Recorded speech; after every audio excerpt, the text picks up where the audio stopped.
Ito si Raichu, top Philippines, top global sa Preya.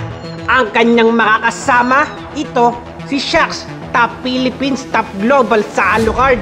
Nandito nga rin si Shishu, top Philippines, top global sa Aldous. Silang tatlo nga ang magkakasama, laban nga sa Team King Pier. Ito si Pier, top Philippines, top global sa Tamus. Ito ang isa namin, nandito si Indra, top Philippines, top global sa Argus.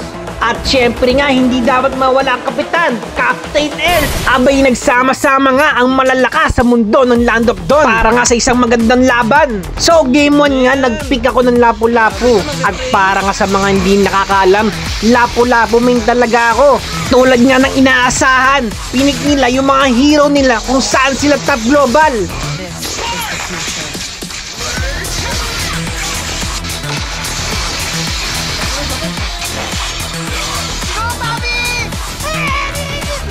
At game 1 nga kami ang nanalo. Ito, game 2 nga, ginamit ko na rito si Chu.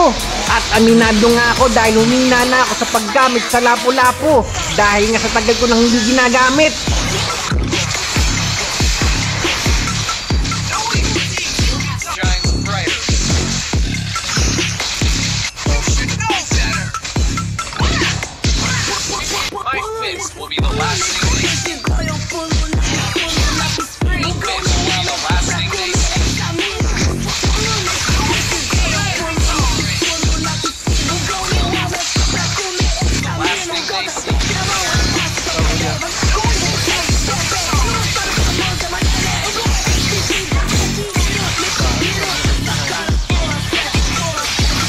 Game 2 nga, nagwala si Raichu, nakambak pa kami. Nice game with respect mga tol.